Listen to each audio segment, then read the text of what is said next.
Ready?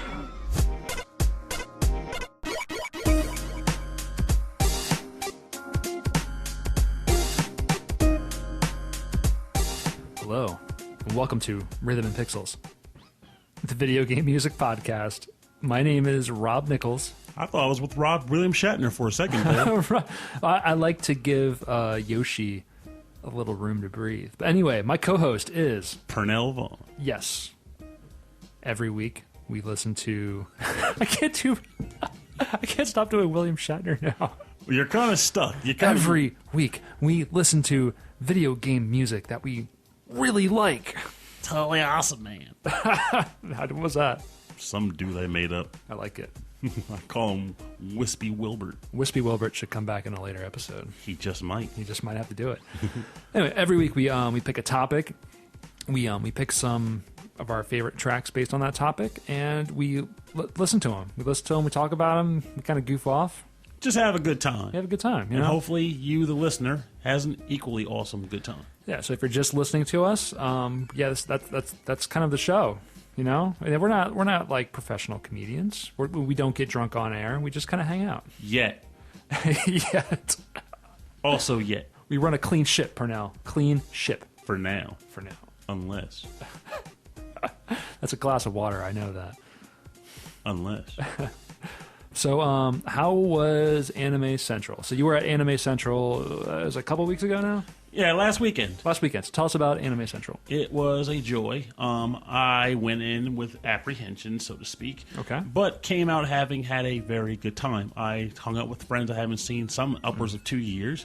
Did our role-playing game panel, RPGs of the Ages. Very cool. How was that? It was good, though. I feel like if we were to continue doing it, we'd have to do it at more video game-focused events because Anime Central's looking more towards like yaoing you an adventure in TV or something, whatever. Okay, yeah, and there are more like video game focused conventions going on now too. Yeah, definitely more than when we first started the panel 8 years ago. Actually, it's been a while. Oh wow! But so as a result, we're trying to expand outward for doing that in places that would be more interested in seeing or hearing it. But the people who did show up enjoyed it. And considering that we did the panel at 1 in the morning, because the intent of the panel was to be more like a night at Denny's, I still feel like we had a pretty decent cut of people that showed up. That's cool. So we did that, had fun with friends, ate good food. Oh gosh, Chicago has such amazing food. Not pizza though, man. I don't do that deep dish stuff. Oh, whoa! Yeah, it's like a bucket of grease. Like I don't want to eat that. Man, I don't know. Well, I won't lie. I mean, Chicago fans, I'm sorry, but toppings and surface area does beat the deep. All right, now they have like a hot dog thing though, right? Like they do like a chili dog, like Chicago style chili dog, right? It's hilarious because they have this thing, but since I dislike onions, it all eludes me anyway. But that's a thing though, right? Yeah, they do have a thing. Detroit has a thing, and Chicago has a thing. I've been a vegetarian for like 5-6 years, and I would love to have one of those Chicago dogs. Don't they do tofu dogs though? Oh, come on. You know that's not the same thing at all. Oh, of course. Not even close. But you're already suffering. You may as well suffer slightly less. No, if I'm going to suffer, then I want to eat the magical animal. There's so many. There's pork. There's cow. Yeah, that's the one. But hot dogs are made of like 12 animals in a boot. In a boot. It's all beef. All beef boots. All boof. Also, I'd like to apologize in advance if you notice a certain oh yeah, or I got a throat thingy going, but at the same time we gotta do what we gotta do. Yeah, we gotta do it. Gotta plumb through the depths. So we're good. We're good. Yeah, I got my allergies gone, but it's like that this time of year anyway. It's the springtime. So let's talk about our topic, Pernell. How about that?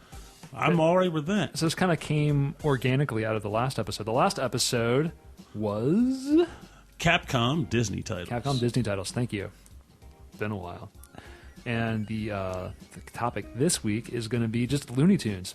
Just straight up, doesn't matter what company it was, just Looney Tunes games, and not necessarily all Tiny Toons, but I think you went 100% Tiny Toon-tastic. Funny enough, Tiny Toons and Konami, so in its own way, I still kind of ended up with that theme, even though that wasn't my original intent. It just kind of happened because they're awesome games. They are awesome games. I have a huge the nostalgia button, like just firmly pressed down, rapid fire on the Tiny Toon games for the NES. For me, I did a lot more research onto like the Genesis games and the Game Boy games that I've never got a chance to play or didn't even know they existed. And I just found some amazing tracks. I'm super excited to play them and to share them with you. And with me, because I have never heard of these tracks and the games that he found them in. Once I started seeing these composers' names show up, I was like, yes, finally! I'm so excited. That he's scared. I'm scared that it's going to be too good, and we're just going to have to cancel the show right after this one. Pretty much. Can't top it. Yeah, so this is a very classic episode, like the last episode. It was a 3-7. Getting up in the digits there. Pernell, why don't you start us off? I can jam on it. Let's do it. I'm going to start with the basically the earliest console amongst my list of products here, and I'm going to go with Tiny Toon Adventures, the first game on the NES, and the track is for the stage The Haunted Forest. It is awesome.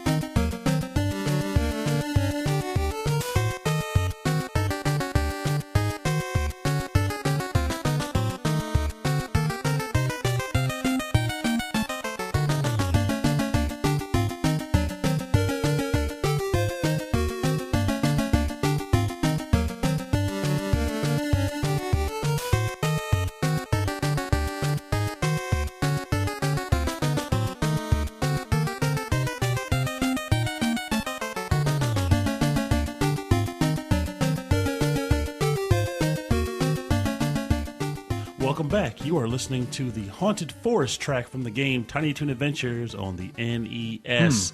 Written and composed by... Nakashima Funahashi, and someone credited just as Minami. Makes you kind of wonder if it's the all-time best Minami. But she was with Capcom, right? Yeah, Minami Matsume worked with Capcom. She was a Capcom girl. Yeah, so this might be a different person, unfortunately. Or she could have been moonlighting. We don't know. Yeah, maybe. I don't know. But this is Konami, right? Yeah. Konami. Yeah, this is a great track. Doesn't it remind you of Castlevania? Yeah, it's got that do, but Castlevania is Konami too, right? Yeah, that's where the tie came in. Like, it makes me want to look up Castlevania composers somewhere down the line and see if it's the same guy. But this is...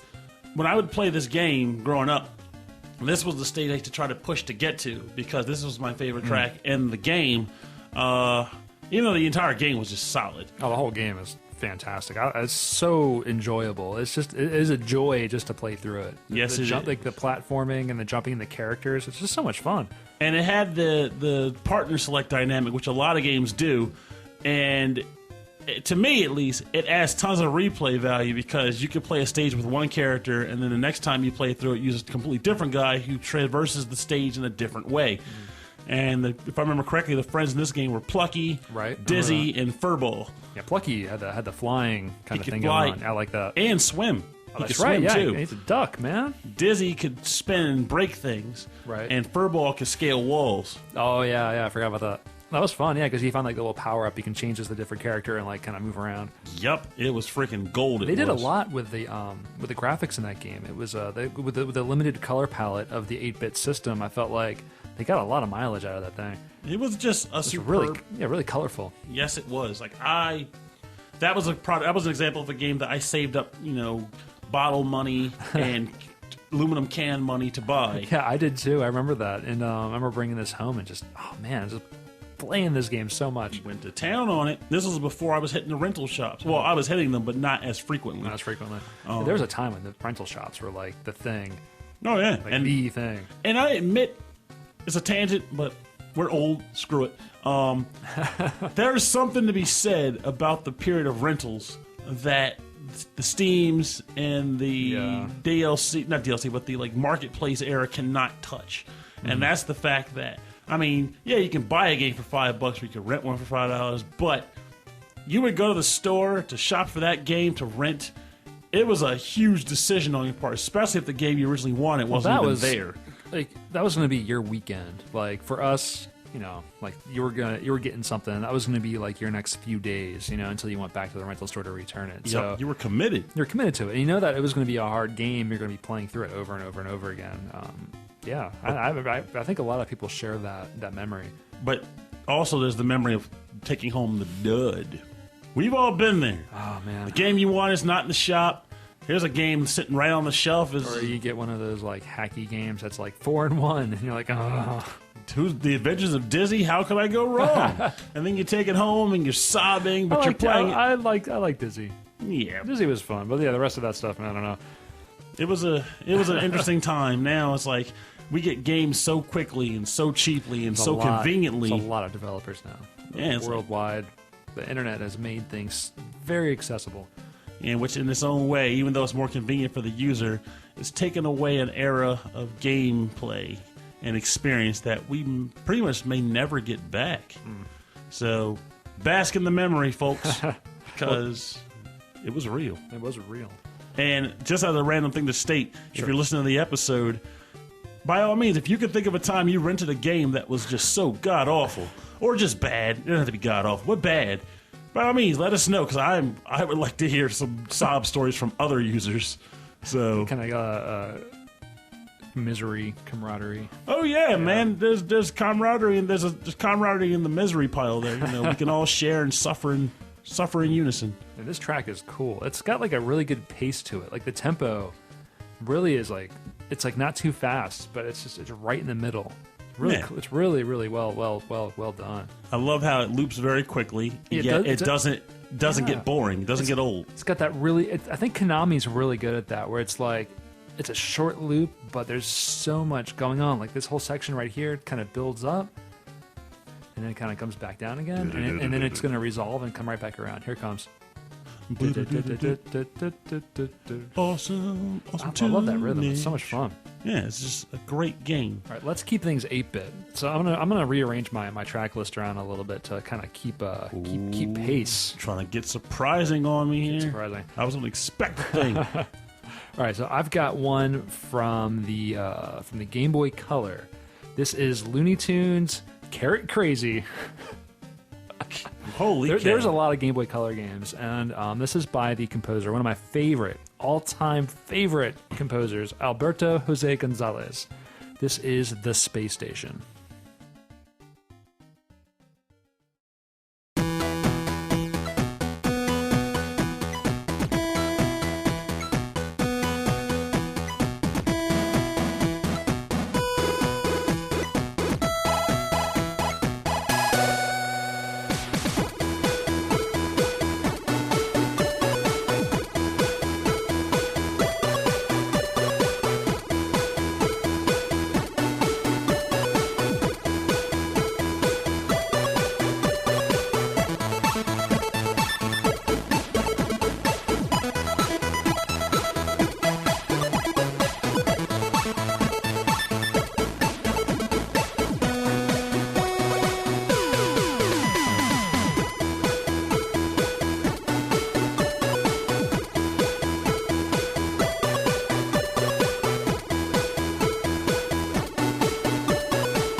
You are listening to The Space Station from Looney Tunes Carrot Crazy by the one and only Alberto Jose Gonzalez.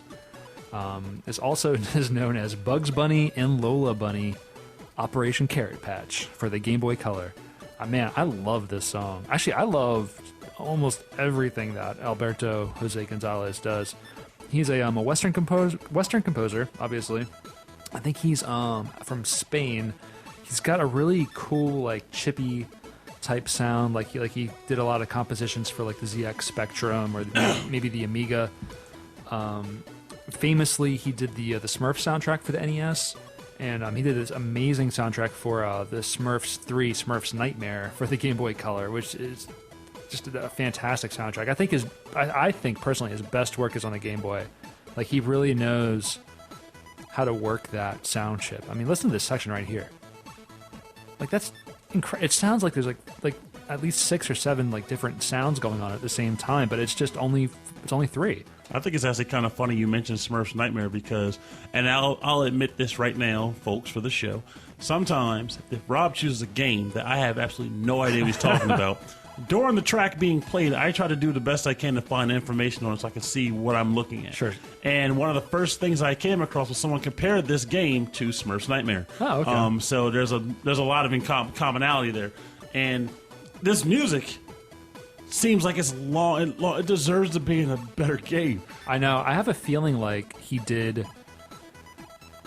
If you listen to a lot of these soundtracks, there's certain songs that are they're like kind of adaptations of like maybe the original music from whatever the franchise is. But then there's a lot of songs like this that are just.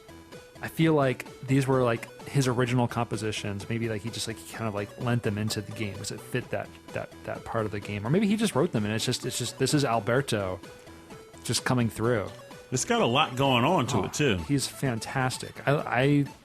I can just gush over this composer all day long. I've always been a fan of music tracks that kind of use that like sort of like loud bubble sound, like boop, boop, boop, boop, boop. Yeah, that's actually it's a trick used on old like Commodore 64 ZX Spectrum music, where they'd only have 3 or 4 channels to use, and instead of doing a chord of multiple notes, they would like that.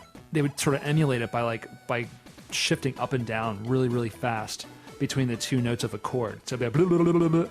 It's called an arpeggiator. Oh. It's an arpeggiation effect, but it's just turned up so fast that it kind of gets that kind of gamey sound. It's very unique, and you don't hear it a lot from Japanese composers. Not almost ever. It's almost exclusive to Western composers, and I have a sweet spot for that sound. I know it grates a lot of people. Like Christy can't stand that sound. Oh, I love this jam. But that sound is great. And Alberto uses it perfectly. I feel like it's just the right amount. And that lead sound, it's got like a punch to it. You don't hear it in anything else. Oh, and his melodies are so catchy. Like, it's a Game Boy Color game. It really tells you, the listener, that the Game Boy Color had a lot better chops going than people gave it credit for. I think you mentioned on a previous episode, maybe the last one, that the Game Boy Color had superior sound hardware to the Nintendo. Yeah, it was similar, but it was stereo. First of all, Nintendo wasn't stereo, and it had that optional like saw wave sound channel. I'm just bopping. I'm sorry. It's a bopping kind of track. All right, let's keep it moving. What's your next track, Pernell? Well, as hard as it'll be to walk away from this man's luscious track, I am going to go with the SNES era now. All right. Funny enough, a game that I was playing while Rob was cooking food today because I was just itching to play it after getting nostalgic for it. By the way, thanks for like hanging out for dinner. Hey, no problem. Before we record. I get hungry sometimes. When the food's there, I consume it. Oh, that's why I was cooking. I was hungry too. Here to that. Yeah. Here's to hunger and satisfying. The track of choice today, a toast. A toast to dinner. To dinner. All right, I'm sorry, go ahead. The greatest meal of the day. The track of choice from the game Buster Bust Loose. Tiny Toon Adventures, surprise, is called Buster Skyjinx from Stage 5. NES of S. Buster Skyjinx is the track. All right, enjoy. Let's hit it.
back to the show. You're listening to Buster Skyjinx from the game Tiny Toon Adventures. Buster Bust Loose, written and composed by. Oh, I got this. Hold on. Kazuhiko Uehara and Yuki Morimoto. Wow, this is a fantastic song.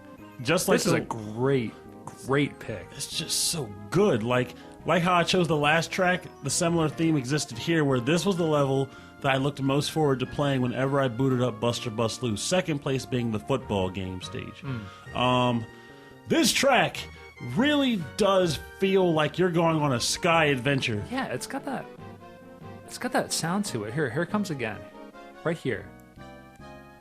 Something about that sound. Do-do-do-do. Sounds like you're in the air. Yeah, you're in the sky. It's very it's like floaty. You're floating. It fits the theme perfectly because the way this game was built, every Tiny Toons game had a different theme to it.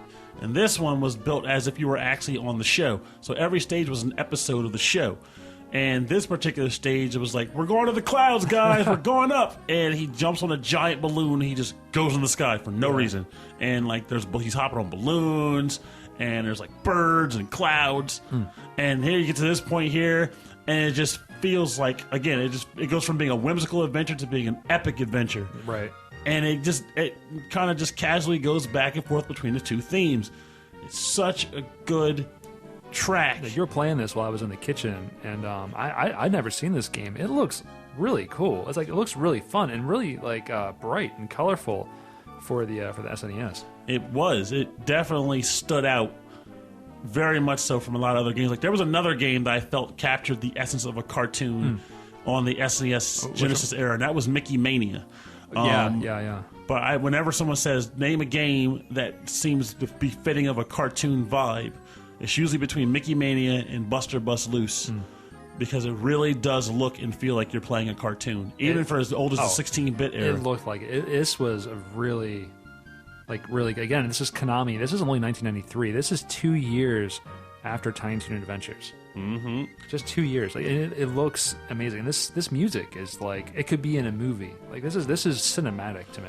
Well, it also may just as well fit the theme of the episode with each stage of the game, where each stage being an episode style, because they kind of have that approach. Like the stage after this is like themed after Star Wars, so it's like a space opera. That's cool. Music track, and it's got epic highs and not so epic lows. Like same concept. It's just really good. Yeah, I think I'm going to play through this one after seeing it. I would have never actually thought to pick this one up because I didn't know anything about it. I'm going to play through this one. That's good. I want to hear what you think of it. It's short enough so it's not like a time sink or anything either. You can beat it in like 40 minutes. I could do that. Yeah. I could do that. Sure. Oh yeah. The game mechanics look really cool. Like, like a wall, like a dash meter, and you can like run up the walls. That just looked like so much fun. It wasn't like a wall bounce, but you can do that too. But you could definitely do that. But it was definitely like you could just keep running up the wall, and so it was very cartoony in that way. I thought it was really neat. Oh yeah, and there's like different levels where they give you the power up that refills your dash meter like at optimal time, so that you can just run for as long as the game requires you to do so. So there's some pretty solid like auto scroll sections where you're like jumping over train bridges and stuff like that. It's just a gem of a game, and I do own this cart. I recommend others get it, or however they choose to play it. It's worth your time. All right, so we're gonna keep it in the 16-bit era, but I'm gonna go into the arguably superior 16-bit era. What are we going? Oh, whoa, wait, what now? What did Nintendo don't do? What did I was just going to get into a Genesis Super Nintendo argument with my friend Pernell. But he already lost. But I already lost because I'm not good at talking today for some reason. Allergies. I'm going to call it allergies. Anyway, I found another track. I found another track composed by one of my favorite composers. Which was it, Kirby? You sounded like Kermit. I found another track composed. God, jeez. We'll have to have a Muppet-themed episode. It's going to happen. This might be the one we do after our next episode. Oh my god, that's hilarious. All right, so for my next game, this is going to be Daffy Duck in Hollywood for the Genesis. This is by the composer Matt Furness. Again, another Western composer, a fantastic Genesis composer. You know a good Genesis composer want to hear his music right away. And you're going to hear this right away. This is the options menu from Daffy Duck in Hollywood for the Sega Genesis.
Oh yeah, that is the options music. Also, the game over music from the game Daffy Duck in Hollywood for the Sega Genesis by Matt Furness. Matt Furness, the master of the Sega Genesis. Just master. This song is so crazy good. I would like to nominate this track for most transfer, basically the longest and most adaptable options track I've ever heard in my life. It changes right here. Who stays on the options screen for this long to even catch a fraction of this? You're like, all right. So I'm gonna go through. Like, I changed my sound settings. Okay, let me change my my controls real quick. Okay, ready to go. Wait, I gotta go to the bathroom real quick. But before I go, I'm gonna just leave it on the options screen because that's what people do. Like, there's no. I almost feel bad for this guy because he made this tune that most of the people who played the game have never heard in full. The rest of the soundtrack, don't get me wrong, the rest of the soundtrack's really good, but it's very Looney Tune-ish. This song is just crazy. It's so... Oh, is it all... Oh, and the bass. That's this is my favorite part of it right here. Yeah, you like that part? Oh, yeah. But, like, it's Yeah, it like definitely has a Genesis sound. Oh, yeah. There's definitely no denying that. Got that, like, very FM synthy kind of slap bassy thing going on. Mm-hmm. It's so neat. And then the way it comes back around, back to that kind of cool, like, arpeggiated, like, kind of section with the crazy, like, wow. Right here. Here it comes back. Yeah, it slows back down, but because it's slower, this section's a little bit faster. Oh, it's so cool. It's such a cool song.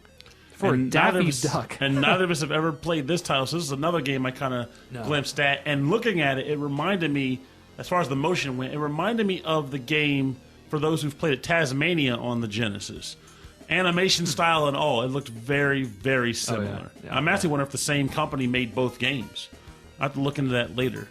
But I actually thought about choosing a track from Tasmania, but quite frankly, yeah, I don't remember any music from that game. I don't have a a company for this one. Just it's on for the Mega Drive / Genesis. Oh, it's just food for thought for later. This is my favorite part right here. This one? This is my favorite part. Oh man, that bass.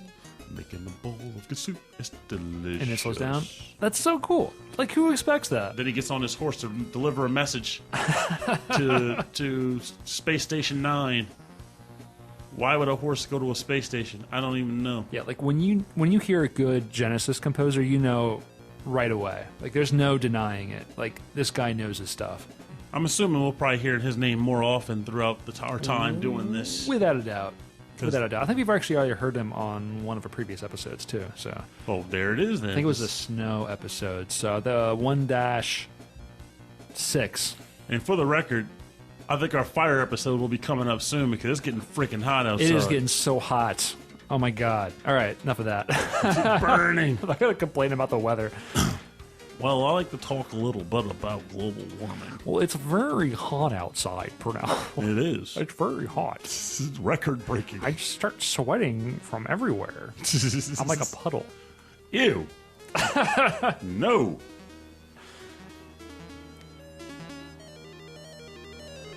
I just want to get this part one more time. I was just going for awkward silence. Ladies and gentlemen, your 1996 San Francisco... I don't know the team's name. Oh my God, I can't finish 49ers. I can't finish that joke. So it's like a basketball intro, right? Like a basketball. Maybe. Football's done that before, though, too. Sure, yeah. That's a basketball team. What's your next track? I'm going to retain my Genesis love. Yes. Or rather, your Genesis love. I like the Genesis so much. I love the Genesis. So I'm going to stick with that, but somehow not abandon the Tiny Toons moniker. Oh, no, yeah, let's stick with it. Tiny Toon Adventures, the game called Buster's Hidden Treasure. It was released at the exact same time as Buster Bust Loose. In fact, they were typically advertised side by side in the same magazine on the same spread of pages. But this track is from the area Wacky Land. So, Wacky Land from the game Tiny Toon Adventures, Buster's Hidden Treasure.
Welcome back to the awesome show. You are listening to this track from this awesome game. It is called Wacky Land. I don't think it even has a full-on name, but it plays in Wacky Land. Yeah, you thought it was called Deep Forest, right? Yeah, but for good reason. But before we trail on, we should get to the composer. We have Shinji Tasaka and Tsuyoshi Sakito. Fantastic track. But yeah, it plays in Wacky Land, which is the bonus round when you find the Looney Tunes circle on a map. And normal stage, it plays in the area called the Deep Forest, which is like there's a forest section and there's a second forest section. And You want to talk about how I said the last game was more like episodes of the show. Right. This game was more like a solid platformer, but it still had like cartoony themes, like a lot of springs. So it was like a full like a whole adventure for the main character rather than just playing through different episodes of the TV show. Exactly. Like there was a world map with hidden stages, everything. Oh, that's cool. Yeah. And like this level had like tons of springs. The water, the deep forests had like water wheels. That's funny that you should say it had a ton of springs because the music sounds really springy. Yeah, and the Wacky Land areas, typically Wacky Land, the way those bonus worlds work was like you collected carrots in the game. Carrots were the typical 100 gets an extra life bill. Wacky Land was tons of carrots, and there was like 5 different layouts of the way the stage were. Like one in particular was tons of springs. Like you hit a spring, the game would shoot you way up in the air, and you had to come all the way down to another spring, and it just kept going. And Go-Go Dodo would just start popping up in various spots where if you touch him, you leave the stage. So it's very dizzying as the game would shoot you up in the sky, back down, up in the sky, and the whole time you got to catch glimpses of where Go-Go is on the ground so that you don't land on him when you hit the bottom. It was a really awesome product, and you could get legitimately dizzy just from trying to play the stage. Oh, man. It was so fun, though. I rented this game multiple times. Multiple. There was, if I remember correctly, there was no like partner system like the NES game had, but well, the SNES, but Buster Bust Loose wasn't like that either, right? that is correct. No partners there either. What's interesting, you said that they were advertised at the same time, and often in this era, like when games were put out, like big franchise games were released, they were released for multiple systems at the same time, and they were generally like the same game but like ported to like 5 or 6 different systems, like handheld and everything. But you're saying that like this is a completely different game. Yeah, there were a few games that did this. Like this one did it, Aladdin did it, I know that. Yeah, but those are 2 different companies, right? Yeah, but they still kind of got released at the same time. Okay. Because they were capitalizing on the Aladdin movie, and it was like, hey, if you got a Genesis, you can still get a game, but it's nothing like this one. So they were still just trying to hit that push. Like Tiny Toons was the same idea. Like Tiny Toons was hitting its peak. We had to get games on the market, buy one from both systems, And this was freaking gold. Like, I adore this game. Music, gameplay, the works. Yeah, I love this. And this feels, again, like a cartoon, but less about thematic cartoon themes. This just feels like just a flat-out wacky cartoon. Yeah, it's wacky. The notes have a lot of pitch bend, like kind of up and down, like really springy, really kind of fun, cartoony. I feel like you don't hear a lot of that kind of pitch bending in the Genesis music very often, which is odd because, I mean, it's a straight-up synthesizer in there. Like, bend that pitch, right? You hear a lot of pitch bending in Super Nintendo music. Yeah, but not so much Genesis. Yeah, it's kind of strange. Oh, I'm going to have to listen out for that.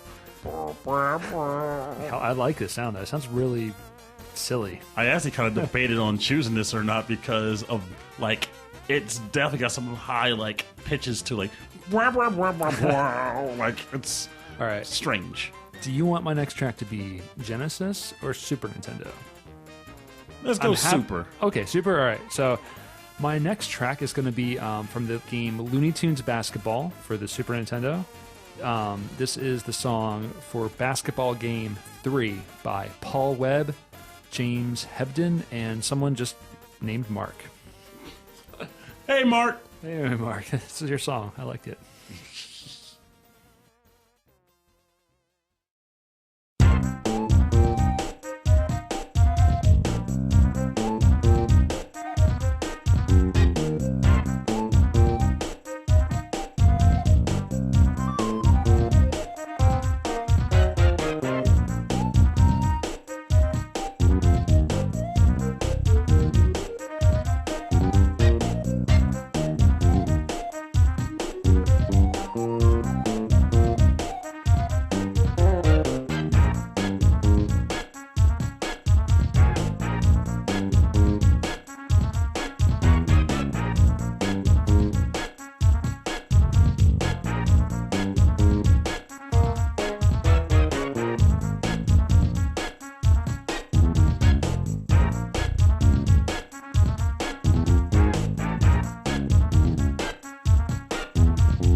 All right, this is from the game Looney Tunes Basketball for the Super Nintendo.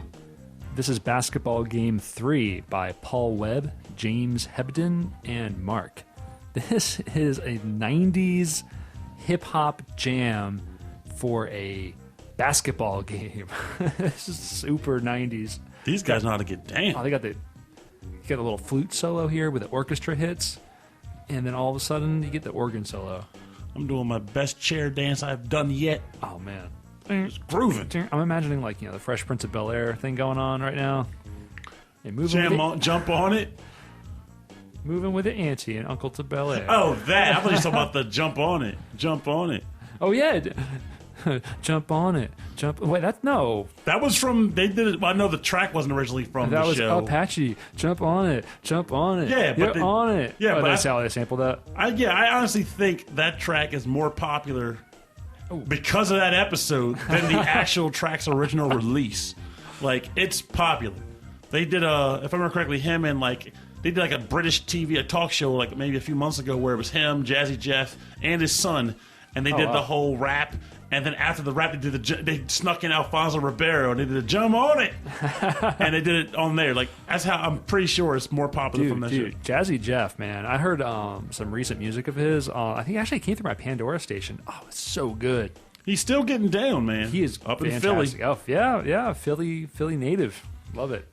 Keeping Philly hope alive in the mainstream, good friend. Yeah, so I was looking through Looney Tunes tracks, and I heard like the '90s, like hip hop, like kind of upbeat, like fun, kind of uplifting, positive hip hop kind of sound, and then that long, like organ solo. I'm like, yeah, this has got me on the show. Oh, and I'm digging it. This is on the show. You actually have been on fire this episode with your selections. Like, I've never heard of or played these games, but at least two of them I want you to play now and see what all the hubbub's about. I can't go with this only because it is sports, and me and sports are like oil and vinegar. It could be cool. Could be like an NBA Jam style. Oil and water. I mean, it is Looney Tunes playing basketball.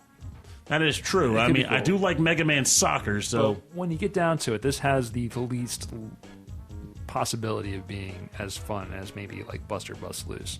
Well, that is also true. Maybe, I don't know, but this cartoony cool. sports, as long as they don't try to stick to the typical rules of gameplay, they have a way of being fun nonetheless. Yeah, Arch Rivals, NBA Jam, Mutant League, football, hockey, Mutant League, cricket, it's all good. Super Dodgeball, City Connection. Oh, yeah. Ninja Gaiden, all those sports games.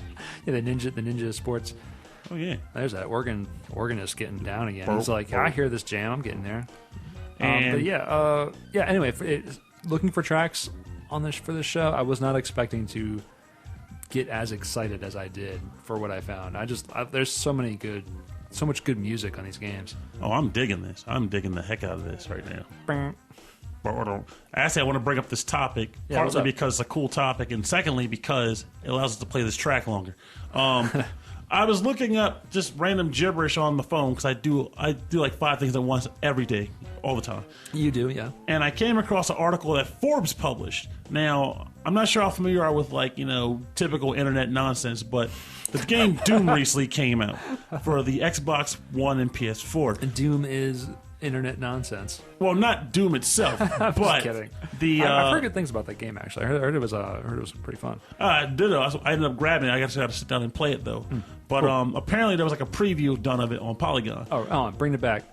Doom 90s. Yeah, got it. If you were in school and not playing Doom, you weren't doing it right. That's right. Polygon, go on. No worries. Doom was awesome. It was awesome. Apparently they had like a preview video of this game out, where the person who was playing for the preview did a legitimately god-awful job. Like, they were just sucking up the place. Oh, they weren't playing they were playing poorly. They were playing like I would? No, they were playing worse. If you can believe that. No one could play an FPS worse than me.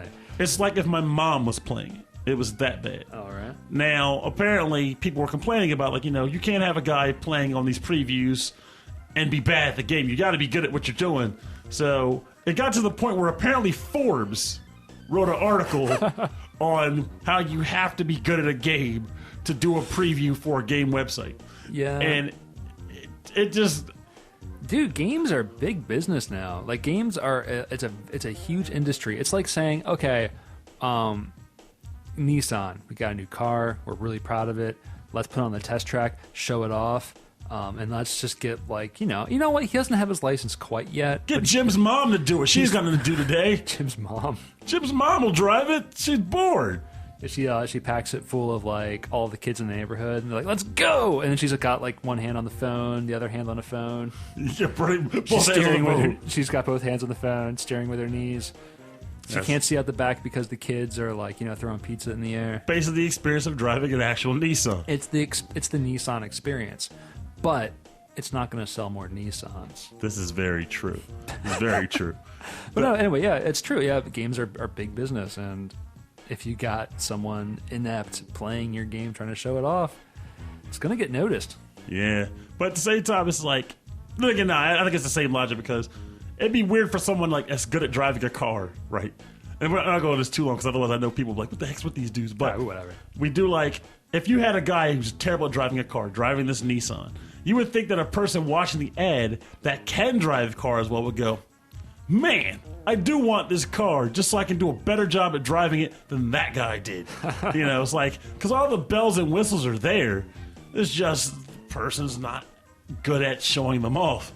But you can see that they exist in this time. They're like a game, shiny, glistening, pew, pew, pew, jump. It looks like it's going to be fun. It's just, man, if this guy is making it look good as bad as he's playing it, I'll make it awesome. I can't wait to play that game. Real quick, though, I got to say, watching a game, if someone like blows through it, it looks super easy, I'm not going to be interested. I'm only interested in games that are, not only, but I'm mostly interested, I get interested in games when they're difficult. You like the struggle.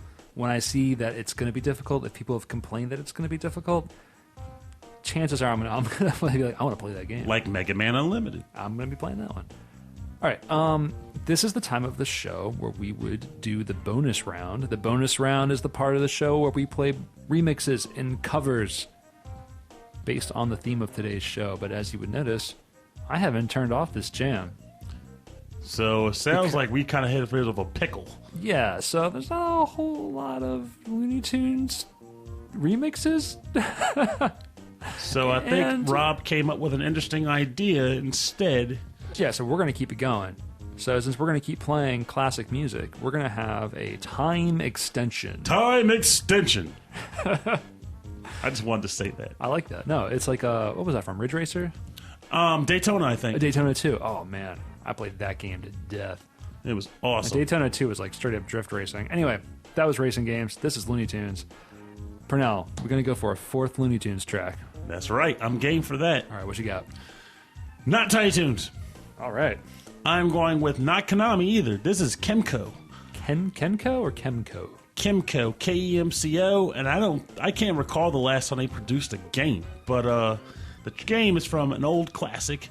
The game was Bugs Bunny's Crazy Castle, and the track, being nameless, just typically gets played on the password screen. So let's go for it. Let's do it.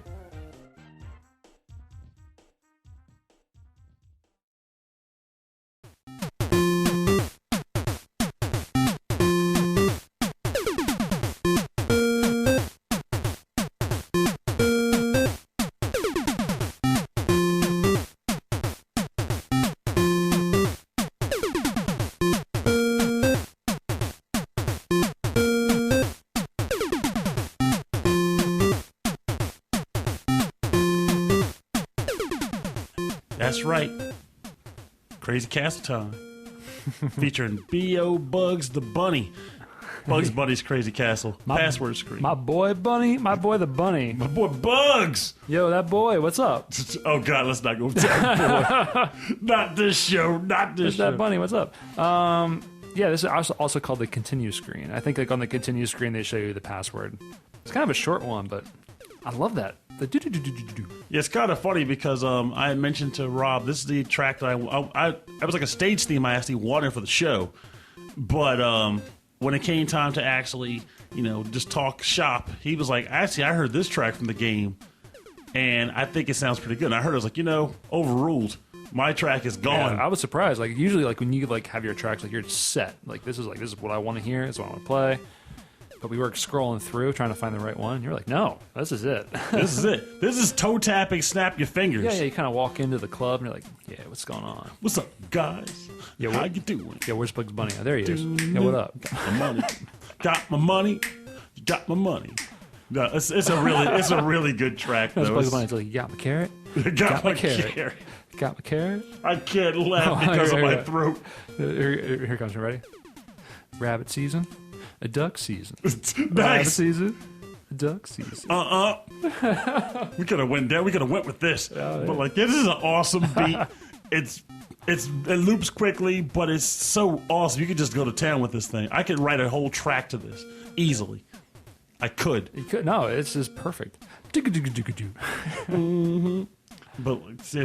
I could not go without this. So I feel like this makes a perfect time extension tune. Oh, absolutely. Yeah, it's short. It's awesome. And that doesn't have to be short because it doesn't need to be short, but it just happens to be short. It does all it needs in a short amount of time. Yeah, what it has is the NES like tom tom. So these would be like drum fills, but it's done with the triangle wave, and it's played from a very very high pitch, and it's pitch bended all the way down really really low, but super super fast. So it sounds like a percussion kind of element, and you hear that a lot in the Mega Man games.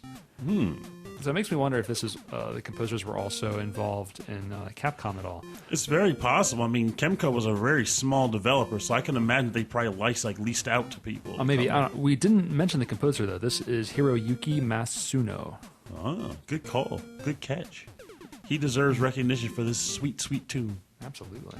All right, so moving on. I'm going to go back to an old friend, Alberto Jose Gonzalez. Hi, Albert. Hey, Albert.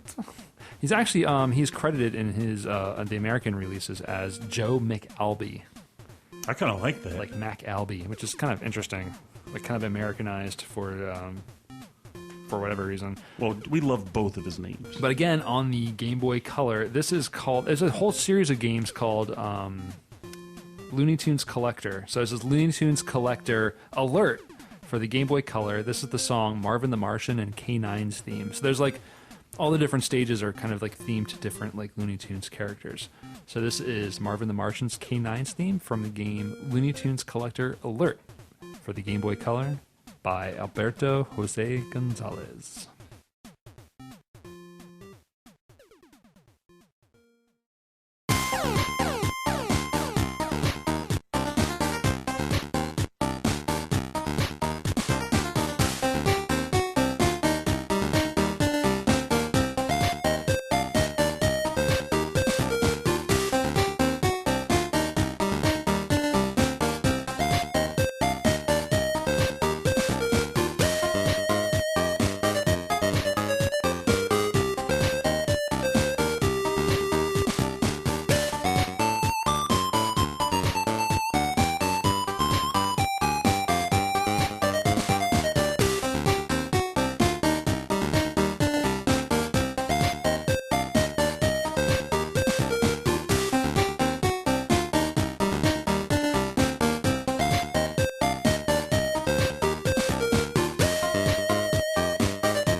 This is Marvin the Martian and K9's theme from the game Looney Tunes Collector Alert, also known as Martians Quest.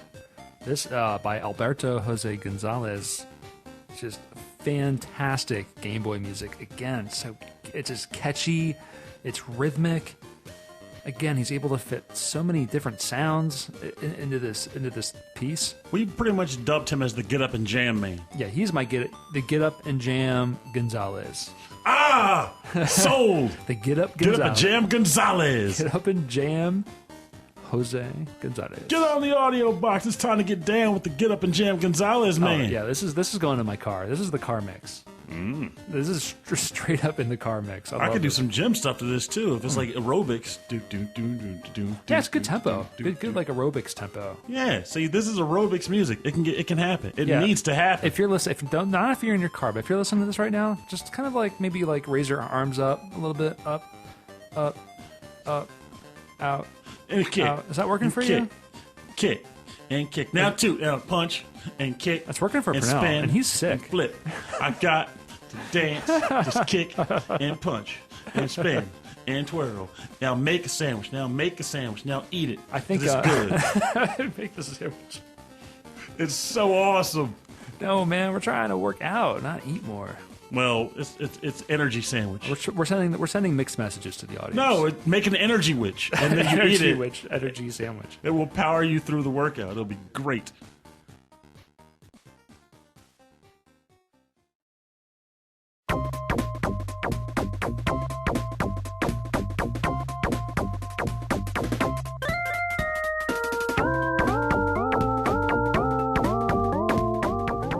This has been episode 3-7, Looney Tunes games. I want to thank you for joining us on the Rhythm and Pixels video game music podcast time awesomeness with good friends and music. Good tunes. It's just been an awesome episode. Oh, yeah. It's always weird how we come up with these themes and you don't expect going in to get the kind of banter and good tunes that we get from them. I did not expect this from a Looney Tunes themed episode. Yeah, I knew I was going to find some great music. I mean, there's great music everywhere, but there's some really fantastic music. So that just really goes to show you, just dig deep in the crates. You're going to find some good stuff. Mm-hmm. Oh, what we got next week, Pernell? We got something special going on, right? Yes, we do. We got a double check, triple check confirmation, but we will have a special guest on the show with the intent being to share in some awesome tunage and do a little dash of fun cross promotion at the same time. That's right. We're going to be also doing Kingdom Hearts. Oh, baby.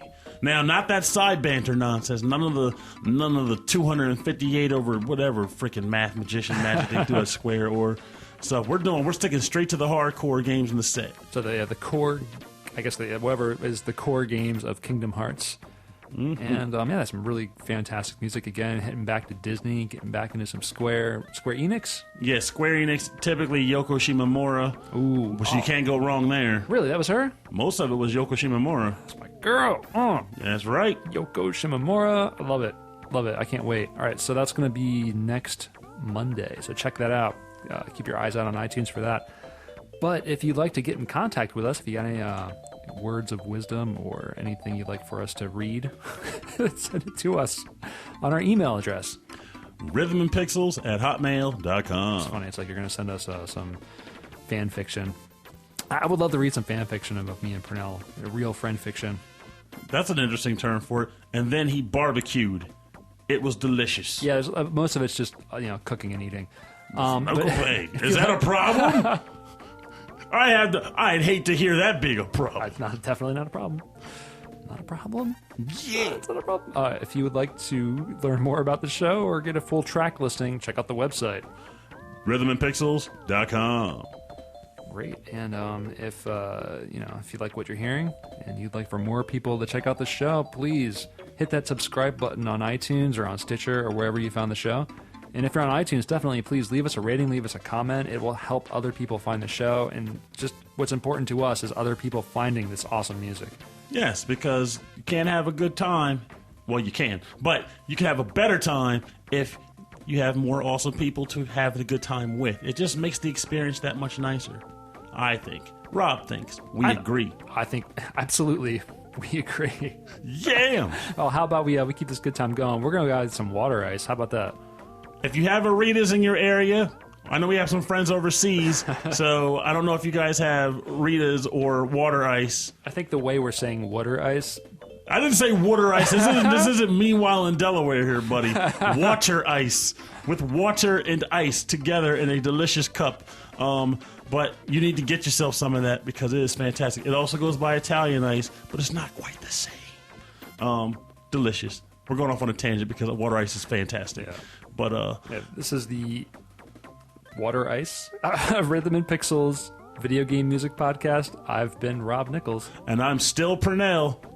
Maybe. Thank you for listening. Have a good night. And remember, be like Buster. Eat those carrots. Vitamin C, tasty good treats, and they help your vision, so I hear.